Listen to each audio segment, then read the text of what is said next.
Aloha, welcome to the third episode of the 12th series of the Temple of Surf, the podcast. Today with us from Portugal is big wave rider Tony Laureano. We discuss with him about surfing big waves, surfboards, surfers, and much more.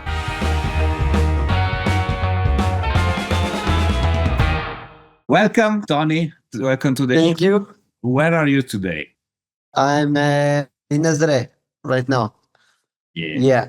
It's the season, huh? January, it's like it's pumping over there, right? Yeah, it's pumping. It's not like really big, but we've been having like some really good training days. Yeah. Okay. I guess by the time February is, that will be the biggest time, right? When is the biggest time is Nazare? It depends a bit. Sometimes we have big swells in October, sometimes in November, sometimes in December. It's something that is really hard to predict. It's basically when Mother Nature wants, we have the swell. Exactly. That's how. That's the Yeah, that's how it works. of being a surfer, right? We are all like waiting for Mother Nature to send us waves. Yeah. Unless it's about surf pool, but I don't think surf pool they are like matter for you. You're chasing big waves, right? So Yeah, I'm chasing big waves right now. So no. So far, I've never been in on a wave pool. But imagine if they can do like a big wave pool, that would be nice. yeah, then you will be there for sure. Yeah, for sure. I guess we are. They need still to invent that. I think it will be too dangerous for the people. Nevertheless, Nazare, exactly. Nazare is totally fine. So today we're going to talk about big waves. Of course, the first question I ask everyone on the show is, in your opinion, what is the most important thing in surfing? In surfing, Yeah. having fun. Yeah. It's simple, in theory, but is it real like that? Is possible to have fun nowadays in surfing, or too crowded, too many problems? You still, Nah, it is possible to have fun. It just depends on your mindset. yeah, If you go to a mindset, if you go to the water with a mindset like, oh, there's too many people, oh, it's gonna be hard to surf. You already like you're not gonna have fun. If you have a mindset like, you know what, I mean, I'm in the ocean, I'm enjoying nature. There's like a lot of people like me here right now doing the same as me. Life is good. It just yeah, like depends on the mindset. yeah, exactly. I totally agree with you. Depends on the mindset. Sometimes, like we shall leave our problem at home and find the Exactly. peace into the nature. Exactly.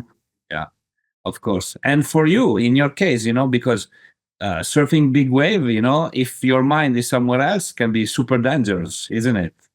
Yeah. I mean, for us that we surf big waves, for us that we surf big waves, yeah, we gotta have like the right mindset. Going out without the right mindset, like it can go bad. Yeah. So actually, I have a few questions. So of course, I have a question about limitless, right? That in Portuguese is a different thing, right? How do you say it in Portuguese? In Portuguese, we call it sem limite. Say limits. Okay. Yeah, that's limitless. Yes. So we talk about limitless. That I think just yesterday, yeah, you release it. So I'm super curious how the day go, the day went, and but I have a question about Jaws. If I well understood, like in December you surfed the biggest Yes. ever in Jaws, right? Yes. I mean, that's what like everyone was saying. That was one of the biggest jaws ever. I'm no one. I'm no one to say if it's true or not, Yeah. because I've only been there once and was like this time. So I have no idea if it was the biggest jaws ever or not. I just know that it was really freaking big. Yeah, I've seen. Oh my God, that thing, fantastic. I mean, what That's it. what was going on in your mind? when you surf that way? I was really scared, you know, like I was really out of my comfort zone. It was my first time on that wave. And it's an early wave to be like backside. I mean, it's an early wave to be front side. So backside is even worse because I'm a goofy footer. I was scared, you know, like I was okay. If anything goes bad here, it can go really bad, you know. So I was a bit scared. I was a bit nervous, excited but nervous. What does it take to surf Jones? Like, I think I was discussing about it with Gary Clark. I think Yeah, point, but he told me it's about the position of the surfboard into the wave, right? What does it take to surf it well? This wave that like I don't know if I don't know if I can say it the way I want to say it. I don't know. You tell me. You gotta have balls. Yeah. So no matter what the surfboard, the inclination is. No, I mean everything matters. Like your positioning on the lineup, your attitudes, the way you approach the wave, the way you gotta knife it, the line you gotta do. All of that matters. But I think the biggest one is you gotta have attitude. You gotta like have the go for it because you're paddling and you're seeing like a huge wall and you're like, okay, I'm gonna have to pull in into this, you know? So it's scary. You gotta be, you gotta want it. Yeah, you gotta have attitude for sure. And with you that day, there were many people surfing, or you are just few outside waiting for this. So on on the huge day was the same day as the Eddy in my mare. So it was like the Eddy swell, like all the big names in big wave surfing, they were in Waimea. So that means that only a few guys were at Jaws, you know, and there wasn't a lot of people, you know, to be honest. I think we had like five, six jet skis in the lineup, like towing people, you know, then a few jet skis would go like rest to the channel, the other ones would go surf.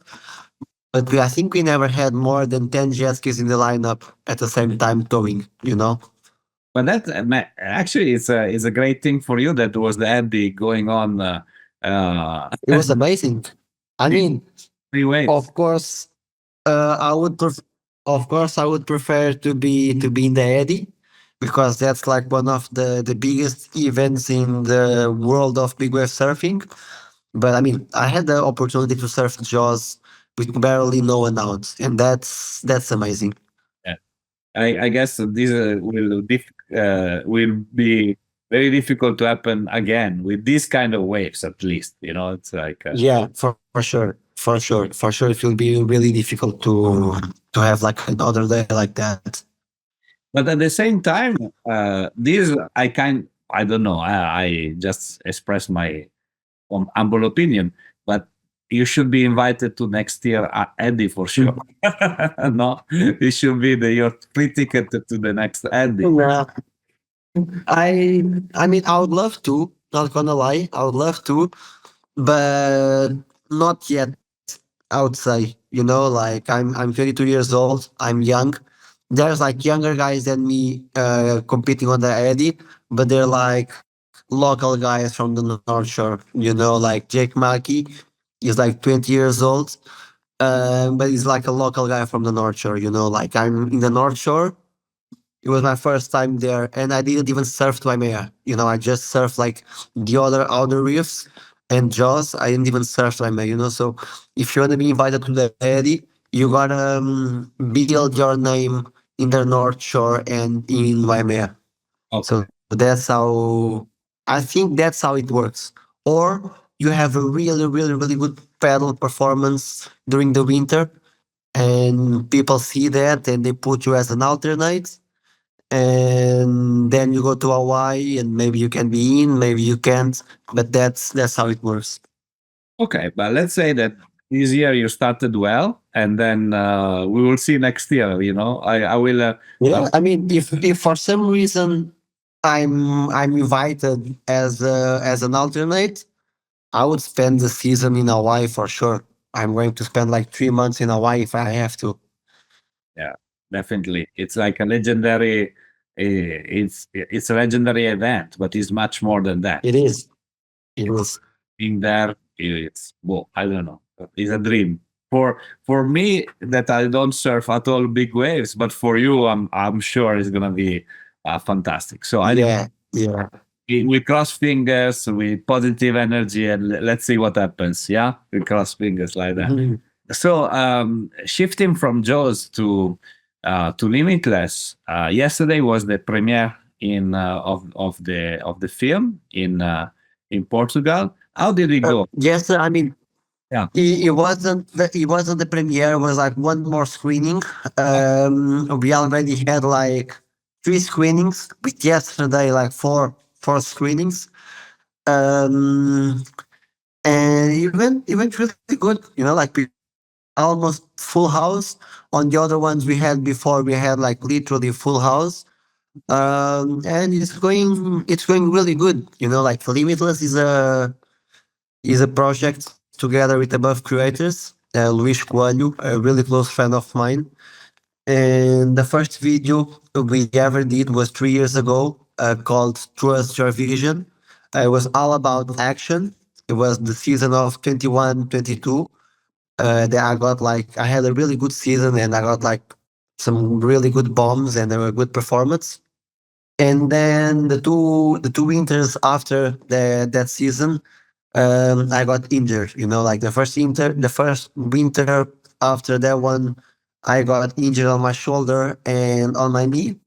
And the winter after, I got injured on my foot. You know, so Limitless is kind of like a bit more artistic than only action. And there's like a storytelling. You know, like there's a it's me explaining what happens on artistic way, you know, and it's me also explaining that it doesn't matter all the bad things you go through. It matters like the way you go out of that struggle and overcome those problems and manage to be back at 100%. Yeah.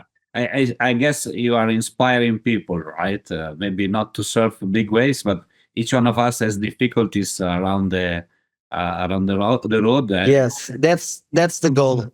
You know, that's the goal of the movie. Like people finish the movie and be like, "Okay, I felt it." You know, like that's the goal of the movie. Like to inspire people, to touch people Yeah. Okay. Well, that's fantastic. I'm looking forward to see it one day when becomes available here where I live. online. Exactly. And yes, so when you do these kind of presentations, yeah, you are like kind of out of the water, right? In both sense, literally and as well. I don't think like it's for everyone to just like talk for a full audience in front of you. Do you feel like tense, maybe more than surfing a big wave, or for you is this? Yeah, for me, it's way harder to speak in front of a lot of people than surf a big wave. I'm not. I'm a bit shy. You know, like it's a bit hard for me. Yeah, because it's what happens, like to each one of us, if we have to deal 100, 200, 300 people in front of us, it's like a totally different business, right? So it's, Yeah, yeah, yeah, yeah. and so we were talking about, actually, you were talking about injuries. Those injuries, they were like coming because of wipeouts or Yeah, because of wipeouts. I mean, one of them was literally a wipeout. A wave just landed on my head while I was towing, and it was just like too powerful for my shoulder and for my knee.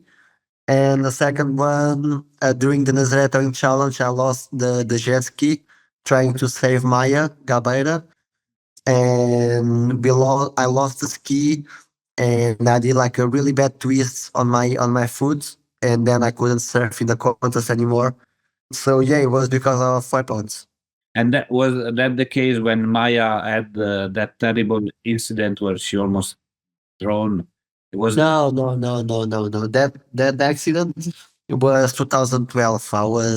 I was 10 years old. Okay, I have to remember all the time the age. I'm young. I'm 22, man.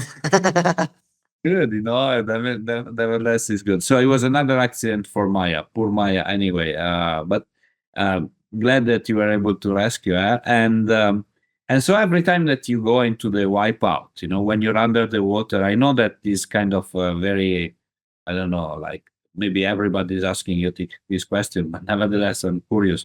When you are down there, is just like the natural instinct of survival that kick in, or because of your preparation, like your head is clear no matter what going on top of you. You know what? Like, you gotta be ready for it. Like physically and mentally. But my strategy is just like I try to turn off. Like I just try to be okay. I mean, do whatever the hell you want to do with me because I can't control nothing while I'm underwater on a big wave. Like I literally can't do nothing. The wave is so powerful that you can control your body, and if you try to contract your body, you can get injured. So it's almost easier to just let it go, and the wave is going to do what she wants with you. You know, you just gotta be like mentally ready that you're gonna come up to the surface. I mean, yeah, you just gotta be like mentally ready that you're gonna have to wait. You were talking about Waimea. Yeah, And when I think about Waimea myself, I think about that image of Greg Knoll surfing the biggest wave by then. So we have yeah, was charging those waves with those boards that were very heavy, and different than today. And when I'm thinking about that, I'm thinking about talking about Wipeout, the safety, right? Because at that time there was no jet ski. At that time, like they were like in board short, chasing waves, yeah. and you have a full ecosystem of things going around you that kind of protect you, right? So Yeah, right now, I mean, those guys, they were like chargers, like the real chargers. I mean, with time, things started to evolve. Like some people died because of not having a vest, not having inflatable vests. So as soon that people started to realize that it would be really easy to die if you didn't have any flotation, they started to, okay, now we gotta find a way of doing this better. We gotta find a way of we gotta have flotation. We're gonna have to try to do something that you pop and it's going to help you to bring you to the surface. The first prototype they did like that was with Chandorian. I don't know if it was 2010, 2011, maybe 12. I think it was 2012, the year he got that huge wave in Jaws, like a huge pedal wave, a huge barrel that he just pulled in. Was the first time he used the prototype, and yeah, he was like the guy that had the idea to build the inflatable vests, to put that in big wave surfing. So, like I said before, they were like real chargers going like just with shorts and the board. With time, to be safer doing what we love to do, we just had to evolve. If not, we would have probably more deaths by now. yeah, definitely, and the helmet as well. For some, of course. Helmets as well. Like we have the example that I don't know, even like 6 years, 5 years before at Pipe, no one was using helmet because they saw it that it's like, oh, you're using a helmet, you're a cook. Yes. Right now you have basically you go to the lineup at Pipe, and everyone's wearing a helmet. You know, so I mean, safety first. That's what I always say. Like I love to surf big waves, but I love to come back home safe, you know. Yes, please do. Please do. Two things came to my mind while you were talking. First of all, like I'm Italian, so when I was like 15 and driving motorcycle, little Vespa, everybody like without helmet, That time there was not the law yet, and whoever had the helmet on, he was a cook. So Exactly. You know? I understand what you mean.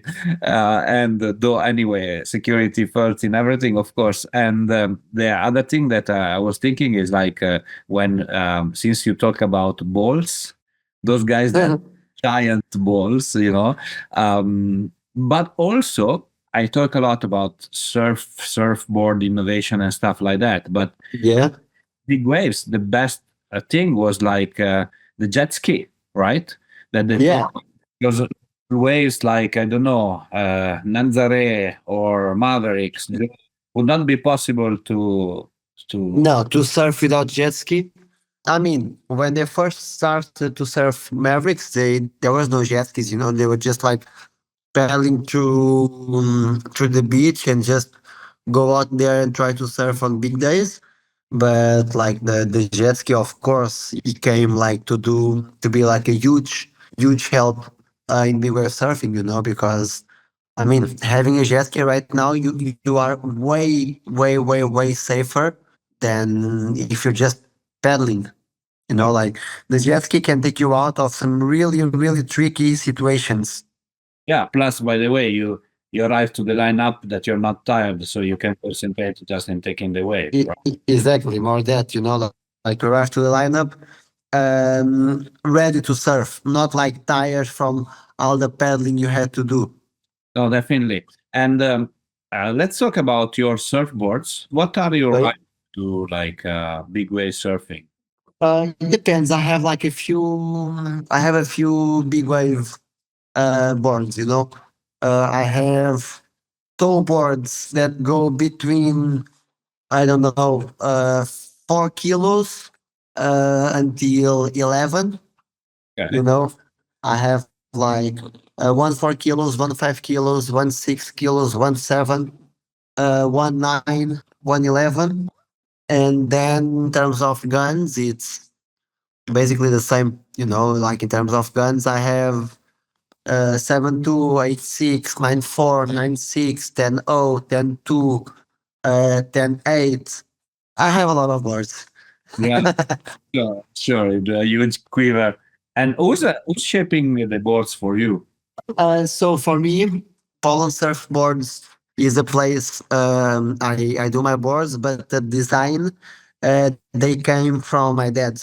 You know, my dad is the one that did the design on the computer and take care of my boards at the factory because he works there. So yeah, my dad is the one. Have you ever had one magic surfboard? Like that surfboard that it was like, wow, surfs like crazy. I'm so attached to it. I want to use it at any given time.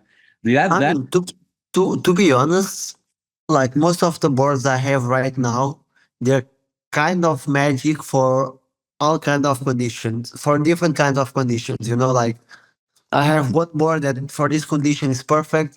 I have another board that for this condition she's also like perfect and magic. But I think right now my Kiver, all the boards I have, they are working really good. I'm curious about the relationship that you have with your father. Like, because I imagine, like, if I'm thinking about my son, and of course, like he likes to surf as well. So there's something in common, but at a certain point, the father tends to be more protective towards the son, right? And how is it your father? Yes. How is your father for you? Does he pushes you to go and take big waves, or a certain time it tells you, No. He never pushed me. Actually, it was always me that he is doing it for so long. I was the one that was always like, let's do it, please, let's do it, come on, let's do it. You know, I was the one that was kind of like a bit pushy. okay, I see. So then he let you go, and then you did your own. You're doing your own career, right? Yeah, but he's the one that was like help me with everything. You know, I started surfing big waves with him because he's like one of the pioneers of big wave surfing in Portugal. Yeah, I started big wave surfing with him, and even nowadays I surf with him. Like even today, he was doing the safety for me while I was paddling. Okay, okay, yes. Yeah. He's riding the jet ski for you, right? He's riding the jet ski for me. So, since I'm conscious about the time and people did not listen to this part, but you surf all day, so I need to make to make sure I don't tire you more than the need today. Just for you to have one idea, Uh, I went in the water at 7:30 in the morning, and I went out of the water around 3 p.m. Oh, wow. Oh my God. Okay, yes, you completely flat Yes, tired today. I Okay, am. I am. I have this question, and then there is a short Q&A to close up, so we just go quick. But Okay. so what's next in your next 3 months? Do you have any competition coming up that you are really like? Yeah, the next 3 months we are in January right now. So we have January, February, March. March is like the end of the big wave season in the North Hemisphere. And there's a few competitions. There's the Nazare Challenge that I'm invited, and there's the La Vaca Gigante in Spain. And I think right now in Europe, those are like the two competitions I'm invited and we have right now. Of course, there's like the Big Wave Awards that I want to have like a nomination. Mm. And yeah, the goal is to go to the Nazare Challenge, do my best performance, go to La Vaca, do my best performance, and I want to go to Ireland before the end of the winter. I really want to go to Ireland to do as well there. Yeah, I would be very curious to see how the waves. Yeah, Yeah, sure. yeah, it would be nice. Yeah, definitely, definitely. Okay, listen. The last six question. Please answer the first thing that comes up to your mind. These are very quick. Okay, let's go. Best surfboard that you ever had. Snowboard, 5 kilos, 5'9", shaped by my dad. Okay. Your favorite big wave surfer of all time. My favorite big wave surfer right now, I Oh, would oh, oh, say like Lucas Chumbo. Jumbo. Okay, yes. Okay. Of whole time. All time. No, okay, of whole time that's different. I would say that Shandorin was like a big inspiration, like a really, really big. Shumu is still a big inspiration, but Shandorin was like a big inspiration. Okay. Yeah, but it makes definitely sense. And personal question: your favorite song today or kind of music? What you listening up to? Okay, I love Portuguese rap music. Portuguese rap music. Okay, that's cool. I never. Yes, I like to be national. Okay, cool. I like it. Tomorrow I will on my ride to work. I will listen to put on Spotify Portuguese rap music. I'm sure not understand the be word. be sure to listen like to the old ones, like 2000s, 90. Okay, Those are like the best ones, like the core ones. okay, okay. I will go for it. Your favorite surf spot? My favorite, my home, Nazare. That was easy as well. Favorite shaper of all time? So Favorite shaper of all time. Wow. I mean, I'm gonna say my dad because the boards he's been doing it for me. They've been working really good the last years. I was expecting this answer from you, and I'm sure you don't want to have trouble at home. So, cool. So the last question is very unusual. I don't ask me why it came to my mind, but now after 200 episodes, I No just problem. your best relationship advice, where relationship can be romantic, relationship with the ocean, with a friend, a relationship with whatever you think. Just Be patient. on which Just be patient. It doesn't matter if it's like girlfriend, mother, father, with the ocean. just be patient. You know, like that's if you're patient, everything is gonna work out. If you freak out, you are screwed. Yes, I totally agree with you. Thank you so much, Tony, for Thank this. you. I talk to you very soon, I hope. Thank you. Ciao, obrigado. Ciao.